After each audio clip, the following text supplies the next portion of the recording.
PCI per capital income ఈ word విన్నారనుకుంటా. ఇది most important competitive exams ఎవరైనా ప్రిపేర్ అవుతున్నారంటే కామర్స్ వాళ్ళకి ఎకనామిక్స్ వాళ్ళైనా అందరికి ఇంపార్టెంట్. సింపుల్ లాంగ్వేజ్ చెప్పేస్తున్నా, ఒకసారి మంచిగా వినండి.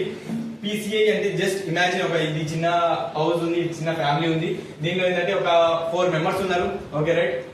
ఒక పర్సన్ ఏంటంటే 60,000 సంపాదిస్తుంటే ఇంకో పర్సన్ 40,000. ఇంకా వీళ్ళిద్దరు అయితే ఎవరైతే ఉన్నారో వాళ్ళిద్దరు ఏం సంపాదించట్లేదు. ఇప్పుడు మనం చేసేది ఏంటంటే PCI క్యాల్కులేట్ చేసేది ఏంటంటే జస్ట్ ఎగ్జాంపుల్ గా ఏంటంటే మనం చూస్తాం టోటల్ ఇన్కమ్ ఎంత ఫ్యామిలీది 1 lakh రూపీస్. ఆ 1 lakh రూపీస్ ని మనం ఏం చేస్తామంటే ఎంత మంది ఉన్నారు ఫ్యామిలీలో 4 మెంబర్స్. ఆ 4 మెంబర్స్ కి డివైడ్ చేస్తారు. డివైడ్ చేస్తే ఎంత వస్తుంది మనకి 25,000 వస్తుంది. ఇది వాళ్ళ ఫ్యామిలీ యొక్క PCI అంటే పర్ హెడ్ ఇన్కమ్. ఒక పర్సన్ కి ఎంత ఇన్కమ్ అవుతుంది అంటే వీళ్ళిద్దరు సంపాదించకపోయినా కూడా మనం 25,000 ఉందని పర్ హెడ్ ఇన్కమ్ అని అజ్యూమ్ చేస్తాం.